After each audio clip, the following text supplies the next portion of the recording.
kasamaan areas. Nagpa-emergency evacuation on top of the early evacuation. Kasi pumasok yung tubig dagat.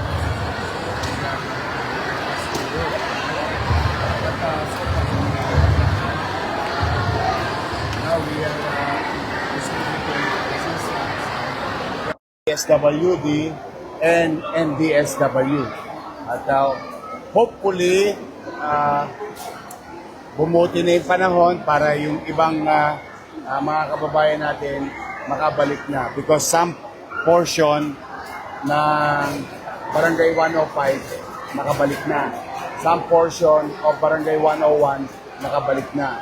Sa eastern side naman, which is yung inabangan natin mga ilog, konti lang akit ng tubig, but manageable.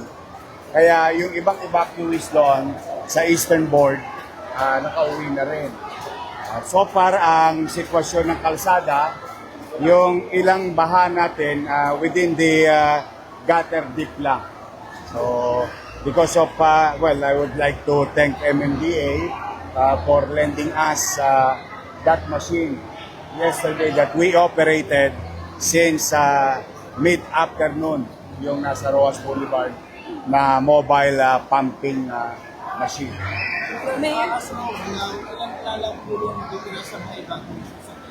We will update you later, but we are managing 3,750 evacuees all over the city and about 10,860 ang individuals. Kumakampas natin, Mayor, biglang lumobo talaga yung number. Because I would rather have them here than being exposed to flooding and strong wind. Ano po yung magiging basis, Mayor, for the Depende sa pag-asa mamaya, abangan namin. Mayor, ano naman po yung mga damaged properties sa lungsod? Meron, sa private, meron na tayong ilang bahay sa Baseco. Ano na to, confirm na to na 3 talagang na-wash out. Generally, sa inland, more on debris from trees and other solid materials. But before I went here about an hour ago, I already directed Engineer Andres and Director Kenneth Amorao to deploy our people because it's safe already to deploy our employees in the streets of Manila to clear up all debris in mauna major roads and yung mga loob-looban. Ay, yung mga tauhan po ng Maynila, for sure po may mga apektado din sa kanila. Meron, pati nga pulis eh. Opo. Pati Ano po? mga pulis, may mga tinamaan tayo na bahay nila na apektuhan, lalo na doon sa Baseco.